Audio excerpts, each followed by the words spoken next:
Hello student, जय श्री महाकाल। आज हम पढ़ेंगे क्लास 12th की बायोलॉजी।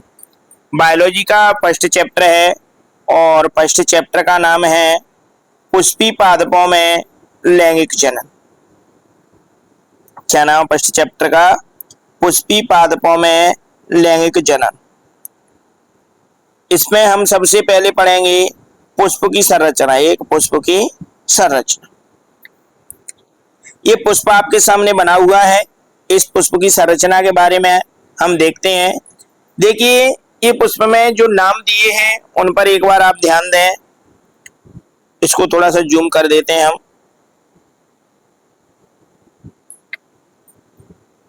अब आपको क्लियर दिखेगा। इसमें सबसे पहला नीचे नाम दिया हुआ है बाह्य दलपुंज।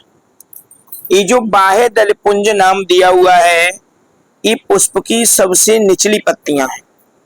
सबसे निचली पत्तियां और इनका रंग, ये इनका कलर होता है। माने अगर आप इनका रंग देखें तो ये हरे रंग की होती। तो बेटा आपको ध्यान रखना है कि पुष्प में जो हरे रंग की पत्तियां होती हैं उन्हें हम बाह्य दल कहते हैं। जब ये पत्तियां संगठन रूप में होती है, माने एक से अधिक रंगीन माने हरी पत्तियां होती हैं, तब हम उनका नाम क्या कहते हैं? बाह्य दल पुंज। तो पुष्प की हरी जो पत्तियां होती हैं स्टूडेंट, तो उसका नाम क्या है? बाह्य दल पुंज। जस्ट उसके ऊपर जो पत्तियां पाई जाती हैं वो कैसी पत्तियां होती हैं? वो पत्तियां होती हैं रंगीन। जैसे रंगीन में चाहे वो गुलाबी कलर की हो, ऐसे करके। ये जो पत्तियां थी आपकी, कैसी पत्तियां थी? हरे कलर की पत्तियां थी। तो बेटा जो हरे कलर की पत्तियां थी उनका नाम क्या था? बाह्य दलपुंज। और इसके ऊपर जो रंगीन पत्तियां पाई जा रही हैं, अभी आपको दिख रहा है जो गुलाबी कलर है, वो जो रंगीन पत्तियां पाई जा रही हैं, इन रंगीन पत्तियों का नाम होता है दलपुंज। क्या नाम होता है रंगीन पत्तियों का? रंगीन पत्तियों का नाम होता है दलपुंज। दो चीजें आपकी समझ में आनी चाहिए कि पुष्प की जो हरे रंग की पत्तियां होती हैं उनका नाम क्या है? उनका नाम है बाह्य दल। और इसके बाद जो ऊपर की रंग बिरंगी पत्तियां पाई जाती हैं उनका नाम क्या है? उनका नाम है दलपुंज। यहां तक किसी को कोई दिक्कत नहीं है? तो आगे चलते हैं। आगे दिया हुआ है, ये पुष्प में एक संरचना दी हुई है, धागेनुमा संरचना। ऐसे करके ये बनी हुई है, ऐसे करके। और इस पर एक ऐसे करके टोपी नुमा संरचना बनी हुई है। इसका नाम होता है पुंकेसर। ये वाला जो भाग है ना, ये वाला भाग कहलाता है परागकोश। देखिए इसमें इधर में दिया हुआ है, ये ऊपर वाला भाग क्या कहलाता है? परागकोश कहलाता है। ये जो धागेनुमा संरचना दी हुई है, ये संरचना कहलाती है पुतंतु, या इसे डंठल के नाम से या तंतु के नाम से भी जानते हैं। तो बेटा एक जो पुंकेसर होता है वो तीन से मिलकर के बना होता है। सबसे पहला ऊपर वाला भाग क्या कहलाता है? परागकोश कहलाता है। और जो धागेनुमा संरचना होती है उसे पुतंतु, डंठल या तंतु बोलते हैं। इसके बाद ये जो परागकोश जहां पर जुड़ा हुआ है, ये वाला भाग, माने परागकोश का ये वाला जो भाग है जहां पर परागकोश पुतंतु से जुड़ा हुआ है, उस वाले भाग को हम बोलते हैं संयोजी। क्या बोलते हैं उसको? संयोजी। तो ये वाला जो भाग है, ये वाला भाग कहलाता है संयोजी। जहां पर परागकोश जुड़ता है उसे हम बोलते हैं संयोजी। इसके बाद अभी हमने देखा कि ये परागकोश एक पुंकेसर तीन भागों से मिलकर बना होता है। पहले भाग का नाम होता है परागकोश और दूसरे भाग का नाम होता है जहां पर परागकोश जुड़ा रहता है, उसको बोलते हैं संयोजी। और तीसरा वाला भाग क्या कहलाता है? पुतंतु या डंठल कहलाता है। अब इन तीनों से मिलकर के एक पुंकेसर का निर्माण होता है। तो ये जो पुंकेसर वाला भाग है पुष्प का, नर भाग कहलाता है। कौन सा भाग कहलाता है?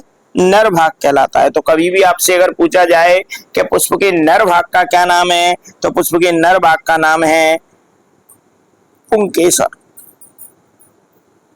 इसके बाद हम पुष्प की दूसरी संरचना पढ़ेंगे जिसे हम कहते हैं स्त्री केसर। तो ये जो स्त्री केसर वाला भाग है वो भी कैसे मिलकर बना होता है? वो भी आपका 3 भागों से मिलकर बना होता है। ऐसे करके ये जो बना हुआ है पुष्प में, वो ऐसे करके ये जो संरचना है, तो ये जो पुष्प में संरचना है, ये जो ऊपर वाली संरचना है, इस पर क्या होते हैं? पुंकेसर में से परागकण गिरते हैं। तो इसी ये जो ऊपर वाली संरचना है, इस ऊपर वाली संरचना का नाम है वर्तिकाग्र। माने जिस पर पुंकेसर से आकर के परागकण गिरते हैं उसको हम बोलते हैं वर्तिकाग्र। और इस पर ये जो नलीनुमा संरचना पाई जाती है, ये वाला भाग, ये जो नलीनुमा संरचना पाई जा रही है, इसको बेटा बोलते हैं वर्तिका। क्या बोलते हैं? वर्तिका। इसके बाद ये जो इसमें दी हुई है टैंकनुमा संरचना, ये वाली जो संरचना है, इसको हम बोलते हैं अंडाशय। तो अभी आपने 3 नाम देखे। तीनों नामों में सबसे पहला नाम था आपका, क्या था? वर्तिकाग्र। ये जो वर्तिकाग्र है, और दूसरा था वर्तिका, और तीसरा था अंडाशय।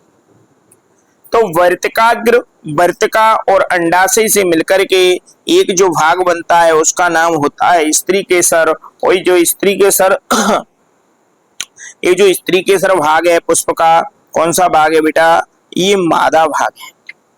तो एक पुष्प में 2 भाग होते हैं, एक नर होता है, एक मादा होता है।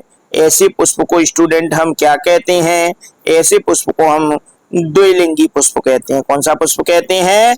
द्विलिंगी। तो जिस पुष्प के अंदर नर प्लस मादा दोनों भाग पाए जाते हैं उसे हम क्या कहते हैं? द्विलिंगी पुष्प कहते हैं। इसी पुष्प का दूसरा नाम भी होता है द्विलिंगी का। द्विलिंगी पुष्प को हम उभयलिंगी पुष्प भी कहते हैं। क्या कहते हैं? उभयलिंगी पुष्प भी कहते हैं। यहां तक किसी को कोई दिक्कत वैसे नहीं होगी, फिर भी अगर आपको है तो आप कमेंट बॉक्स में पूछ सकते हैं। तो अभी हमने एक पुष्प देखा था, उस पुष्प में बेटा एक बार फिर बता देते हैं आपको। उस पुष्प में हमने देखा कि एक जो पुष्प है, उस पुष्प के अंदर जो हरे रंग की पत्तियां पाई जाती हैं, ये वाली जो पत्तियां हैं उन्हें हम बाह्यदल कहते हैं। उसके बजाय पुष्प के अंदर जो रंगीन पत्तियां पाई जाती हैं उन्हें हम क्या कहते हैं? दल कहते हैं या दल पुंज कहते हैं। अब बेटा पुंज का अर्थ समझें, अगर एक हरी पत्ती है तो उसे बाह्यदल कहेंगे, एक से अधिक हरी पत्ती है तो उसमें पुंज शब्द जोड़ा जाएगा, इसलिए हम उसे बोलते हैं बाह्यदल पुंज। इसी प्रकार हमारा है रंगीन पत्तियों पर के अगर एक रंगीन पत्ती है, एक रंगीन, तो उसे हम बोलेंगे दल, और एक से अधिक रंगीन पत्तियां हैं तो उन्हीं का नाम हो जाता है दल पुंज। इसके बाद हमने देखा था कि एक पुष्प में 2 भाग पाए जाते हैं। कौन से पुष्प में? द्विलिंगी में। द्विलिंगी पुष्प में 2 भाग पाए जाते हैं। अब 2 भाग कौन कौन से पाए जाते हैं उनको देखें।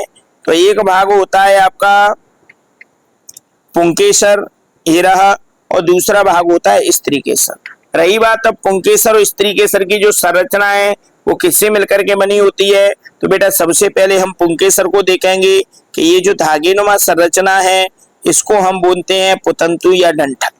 इसके बाद जहां पर परागकोश जुड़ता है, यहाँ इस वाले भाग को हम बोलते हैं संयोजी। क्या बोलते हैं? संयोजी। और इसके बाद ऊपर ये टोपीनुमा जो संरचना पाई जा रही है इसको हम बोलते हैं परागकोश। तो बेटा एक जो पुंकेसर है 3 से भागों से मिलकर के बना होता है, और तीनों भाग कौन कौन से हैं अभी आपको हमने बताए थे। परागकोश है, और इसके बाद डंठल है, और इसके बाद एक भाग होता है संयोजी।